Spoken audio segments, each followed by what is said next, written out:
Los espermatozoides que logran llegar con el óvulo son muy pocos. Se estima que deben ser menos de 10 espermatozoides los que logran llegar hasta el óvulo. Esos espermatozoides se encuentran capacitados. Significa que ya no pueden sobrevivir más tiempo para la llegada de otro óvulo. Es ahora o nunca. El óvulo va a estar protegido por tres capas. Las células foliculares de la corona radiata, que es lo que envuelve la parte más externa del óvulo. En la parte más interna vamos a encontrar la capa vitelina y la zona pelúcida. Esa es la parte que el espermatozoide tiene que romper empleando el saco de enzimas. El primer espermatozoide que logra penetrar con su saco enzimático va a ser el ganador e inmediatamente el óvulo se va a cerrar e inicia el proceso del desarrollo embrionario, que es nuestra lección de hoy. Hasta ahora el espermatozoide ha logrado penetrar las células foliculares de la corona radiata, que es lo que vemos en la presente imagen, y el saco vitelino. Ahora va a proceder a penetrar la zona pelúcida, momento en el cual va a perder su cola y va a ceder su núcleo al citoplasma del óvulo. Hay que destacar que muchos videos como el presente tienen un error garrafal en los eventos de la fecundación. Y es que nos dan la idea de que el núcleo femenino y masculino se fusionan de manera directa para dar lugar al embrión y a las primeras dos células o blastómeros. Sin embargo, eso es un enorme error. Al inicio de nuestro estudio de la unidad de reproducción, vimos el proceso general de la meiosis. La meiosis era una reproducción celular bastante extraña en el sentido de que hay dos etapas reproductivas. Entonces vamos a tener una primera etapa de la meiosis que conocemos como meiosis 1, en la cual la primera célula madre que va a formar a los gametos se divide en dos células. Y posteriormente esas células que denominamos como células meióticas de tipo 1 van a reproducirse a su vez para generar las células meióticas de clase 2. Durante la meiosis 1 ocurre la recombinación de los cromosomas y la separación de los cromosomas homólogos. Luego, durante la meiosis 2, las cromátides hermanas de esos cromosomas homólogos se van a fracturar debido a la fuerza realizada por el uso mitótico y se van a transformar cada una de las mitades en cromosomas hijas. Sin embargo, ese es meramente el proceso ideal. El proceso meiótico que sufren los espermatozoides y los óvulos es radicalmente diferente, en especial los óvulos. Aquí tenemos los procesos meióticos diferenciados para los espermatozoides a la izquierda y los óvulos a la derecha. El proceso de formación de espermatozoides lo vamos a denominar espermatogénesis y el de óvulos ovogénesis. Entonces, en este esquema idealizado, porque tampoco es el proceso real de formación de espermatozoides, ya que es un poco más complejo, lo que tenemos es las etapas típicas de la meiosis. Entonces, vamos a tener que durante la espermatogénesis, los espermatocitos primarios que se forman durante la primera meiosis o meiosis 1 van a formar dos células y luego estos espermatocitos primarios van a formar los espermatocitos secundarios que van a surgir a partir de la segunda meiosis. Luego esos espermatocitos secundarios maduran por medio de la formación de sus colas para formar los espermatozoides maduros. Eso significa que el gameto masculino maduro es una célula meiótica de clase 2 que ha madurado. Sin embargo, no sucede lo mismo con el óvulo. Si se dan cuenta, hasta este momento nunca hemos mencionado que se formen 4 óvulos por cada célula meiótica. Y la razón de eso es que eso no sucede. Durante la ovogénesis, todos los recursos van a estar enfocados en la formación de un óvulo enorme con una gran cantidad de nutrientes, mientras que las otras células meióticas van a estar despojadas prácticamente de todo su citoplasma y las denominamos cuerpos polares. Pero aquí viene el truco. El ovocito que se encuentra dentro de un folículo maduro ha pasado únicamente a través de la primer meiosis. Eso significa que este óvulo que sale durante la ovulación es una célula meiótica de tipo 1 con un solo cuerpo polar y solo reinicia su proceso de meiosis cuando el espermatozoide ingresa. Retomemos nuestra narración desde el momento en que los espermatozoides llegan a las células foliculares de la corona radiata. Los espermatozoides van a tener que nadar entre estas células hasta llegar a la capa vitelina. En la capa vitelina van a tener que emplear su saco de enzimas para poder romper la zona circundante y poder iniciar la penetración de esta segunda capa. Sin embargo, eso todavía no le asegura la victoria a un espermatozoide porque falta la tercera capa, que denominamos como la zona pelúcida. En la zona pelúcida, el espermatozoide ganador va a integrarse con la membrana celular de dicha zona pelúcida y en ese momento sí va a lograr ingresar al interior del citoplasma, mientras que los demás espermatozoides que estaban intentando ingresar van a quedar bloqueados enzimáticamente.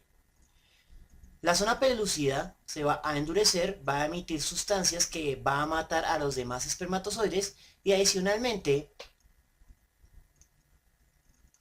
la capa vitelina se endurece impidiendo que sigan nadando.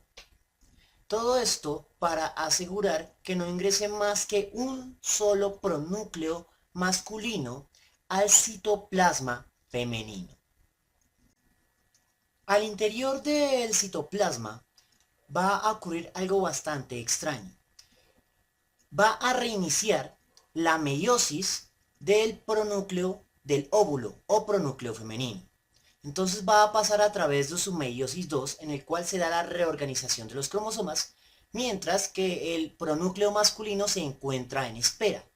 Entonces se van a formar dos pronúcleos femeninos, el del cuerpo polar y el del óvulo, que sí va a dar inicio a la fecundación. En el momento en el que el pronúcleo femenino maduro del óvulo se genera, los dos núcleos no se van a fusionar tampoco. Van a iniciar ambos independientemente una mitosis, en la cual ambos van a duplicar la cantidad de cromosomas. Durante la profase 1 de esta primera mitosis, que vamos a denominar clivaje, es donde se va a reorganizar el contenido genético de la nueva vida.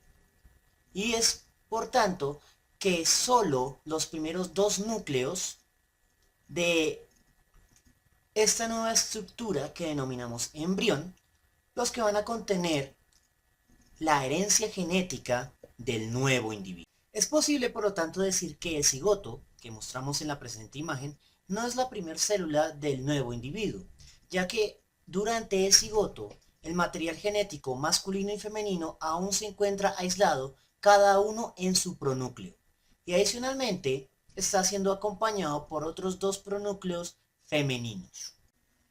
Entonces, hasta ese momento tenemos nuestro cigoto, que aquí se muestra erróneamente con un solo pronúcleo, cuando debería estar dos, pero en fin. Entonces vamos a pasar a la etapa del primer clivaje. Retomemos pues entonces desde el primer clivaje. Tenemos los dos pronúcleos, masculino y femenino, que se van a dispersar durante la profase 1 del primer clivaje, dando lugar a los dos nuevos núcleos que van a tener toda la herencia genética cada uno del nuevo individuo. Cada una de esas dos células se va a denominar un blastómero. Sin embargo, aún no hemos dicho qué es un clivaje. Los clivajes en general se pueden definir como una mitosis acelerada en la cual no hay etapa de interfase. Recordemos que la interfase es la etapa en la cual la célula crece durante sus etapas de crecimiento 1, síntesis y crecimiento 2. La aceleración consiste en que la célula no va a tener las etapas de crecimiento, porque el embrión no tiene fuente de alimentación propia hasta que llegue al útero. Por lo tanto, cada vez que la célula se divida, el volumen de dicha célula también va a dividirse a la mitad. Por lo tanto, un embrión avanzado, que denominamos mórula, va a tener el mismo volumen y la misma masa aproximada del cigoto. Cada una de las células generadas después de del primer clivaje se va a denominar blastómero. Y el único clivaje que se va a diferenciar es el primero, ya que el primer clivaje va a originarse a partir de dos células independientes, de dos núcleos independientes o pronúcleos masculino y femenino, mientras que los clivajes posteriores van a ser mitosis de un solo núcleo, como las mitosis normales que vimos al inicio de esta unidad, solo que sin las etapas de crecimiento 1 y 2. La etapa de dos células se genera aproximadamente un día después de la fecundación y posteriormente aproximadamente cada día se va a generar un clivaje. Entonces va a pasarse para la etapa de dos células, la etapa de 4 células, la etapa de 8 células, la etapa de 16 células y así sucesivamente. Sin embargo, aunque aumenta la cantidad de células del embrión, la masa y volumen de dicho embrión permanece constante, debido a que el sistema reproductor femenino aún no lo ha reconocido y aún no ha comenzado a alimentarlo. En este punto, aunque la mujer está embarazada, no es posible reconocer el embarazo debido a que el embrión aún no se ha implantado.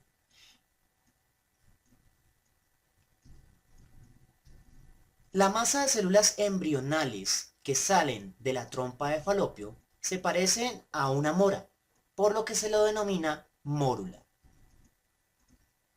Posteriormente, la mórula va a comenzar a realizar un proceso de modificación interna. Las células continúan dividiéndose, pero va a haber una especialización.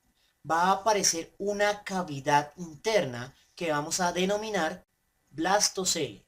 Sin embargo, el embrión propiamente dicho ya empieza a poseer una estructura interna. En primera instancia, en esta etapa del embrión, lo denominamos blástula. Va a estar compuesto por esta cavidad que denominamos blastocele y adicionalmente se generan dos capas celulares diferenciales. La primera capa es esta zona de acá que es relativamente más oscura y que denominamos el blastodermo. El blastodermo es lo que va a dar lugar a las membranas embrionarias que van a alimentar al embrión. Entonces, toda esta zona de acá no va a formar al nuevo individuo. Lo que va a formar al nuevo individuo es esta zona de acá, que son denominadas las células madre embrionarias. Esto que está en rojo es el embrión propiamente dicho. Cabe anotar que para la investigación con células madre embrionarias, esta es la única etapa en la cual pueden obtenerse para su estudio. Y evidentemente para obtenerlas hay que destruir el embrión, descartar las células del blastodermo y purificar las células madre. Adicionalmente, en este punto, la cantidad de nutrientes para cada una de las células del embrión empieza a ser peligrosamente bajo. Si este embrión no se implanta en el útero de la madre en menos de 7 a 8 días después de la fecundación, entonces simplemente va a morir y va a generar un retraso leve en el ciclo menstrual. Y va a salir como una menstruación normal. La capa de células madre del embrión se denomina propiamente embrioblasto. Y todo el embrión todavía sigue estando contenido en la zona pelúcida. Entonces vamos a asumir que el embrión logra entrar en contacto con la pared del endometrio que se encuentra engrosada por las hormonas del ciclo menstrual femenino. Lo primero que va a proceder es la implantación. Para que la implantación pueda darse lugar, lo primero que debe hacer el embrión es separarse de la zona pelúcida, de forma tal que la blástula o blastocito, como también es conocida, pueda estar en contacto con la superficie del útero o endometrio. En ese punto va a comenzar a penetrar activamente la pared del endometrio, enterrándose en el útero de la madre. Allí, en el presente esquema tenemos tres momentos diferentes del proceso de implantación. En el primer momento tenemos el contacto íntimo entre el embrión, que se denomina en estos momentos como blastocito, y la pared del endometrio, que se encuentra engrosado. El blastocito tiene que penetrar activamente hasta que se encuentre dentro del endometrio, momento en el cual las células externas que habíamos denominado blastodermo hasta ese momento empiezan a multiplicarse y a formar una serie de membranas embrionarias. Algunos textos, especialmente los de anatomía humana, van a denominar a esta capa del blastodermo como el trofoblasto. Y adicionalmente al interior del embrioblasto vamos a tener una serie de modificaciones. Inicialmente, lo que había sido una masa de células indiferenciadas hasta este momento, es decir, esto de acá, se empieza a organizar en un disco plano, inicialmente de dos capas de células. Posteriormente, esas dos capas de células van a comenzar a diferenciarse aún más. Y adicionalmente vamos a tener la aparición de dos cavidades internas. Una por encima que denominamos como saco vitelino y una interna al embrión propiamente dicho que vamos a denominar saco amniótico. Los siguientes eventos de la narración se van a enfocar casi de manera exclusiva, por tradición, a las células que conforman al embrión, es decir, únicamente esta zona de acá, mientras que todo lo demás se va a asumir que va a formar parte de las membranas embrionarias que ven a asumirse como algo así como si fueran un huevo que va a proteger al embrión en desarrollo. Entonces hasta este punto nuestro embrión va a tener dos capas de células, una por arriba, ectodermo, y una por debajo, endodermo. Como detalle adicional, en este punto, el embrión puede volver o puede iniciar su crecimiento. Eso debido a que las células de la capa externa o trofoblasto empiezan a hacer contacto con los vasos sanguíneos de la madre. Y en ese punto, entonces, los nutrientes de la sangre de la madre pueden comenzar a fluir hacia el embrión, permitiendo su crecimiento y desarrollo posterior.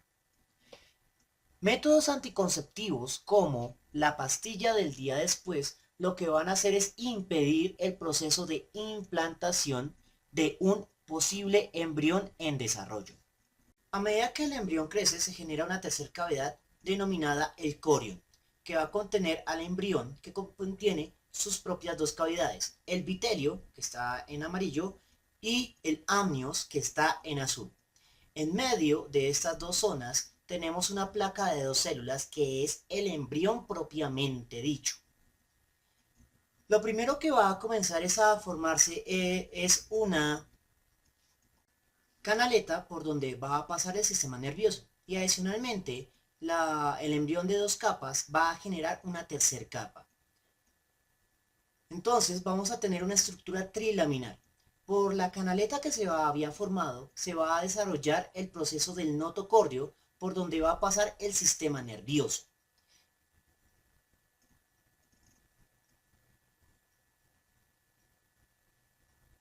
Y adicionalmente se va a generar una comunicación nutritiva entre el saco del amnios y el vitelio. Mientras que recuerden, es la capa, esta placa de tres capas lo que va a conformar al nuevo individuo. El desarrollo de esta nueva estructura ya implantada ocurre aproximadamente 2 semanas después de la fecundación. Y esta estructura bilaminar la denominamos gástrula. Mucho ocurre durante la gástrula. Lo más evidente es que el ectodermo o capa superior va a generar una hendidura.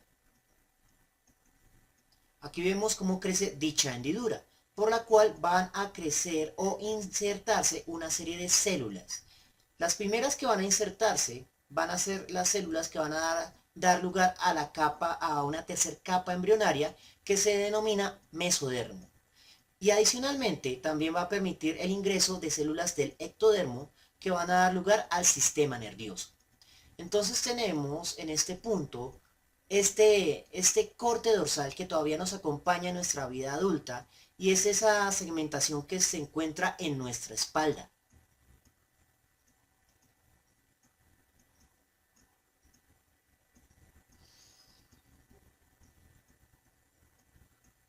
Entonces, retomando la situación, si generamos un corte de esta etapa plana del embrión, vamos a ver únicamente dos capas de células: el epiblasto o ectodermo y el hipoblasto o endodermo. Lo primero que tiene que ocurrir es una especialización de las células del ectodermo para generar una nueva capa embrionaria que se desarrolla rápidamente y que va a recibir el nombre de mesodermo. Del ectodermo vamos a obtener la piel y el sistema nervioso. Del mesodermo, que vemos aquí en rojo, van a surgir los órganos internos como el páncreas o el corazón. Y del endodermo, la capa amarilla, vamos a obtener todo el sistema digestivo. Una vez que se ha formado el mesodermo, otras células del ectodermo deben insertarse por la hendidura y esas células van a ser las que van a dar lugar al sistema nervioso y al notocordio, una estructura muy primitiva que se encuentra en todos los vertebrados y en animales semejantes a gusanos que denominamos como cordados primitivos. Sin embargo, aún falta una parte bastante importante del desarrollo de la gástrula y que marca el fin de la etapa embrionaria, y es el cierre de la zona ventral para pasar de un organismo con forma de gusano plano a un organismo con forma más bien cilíndrica.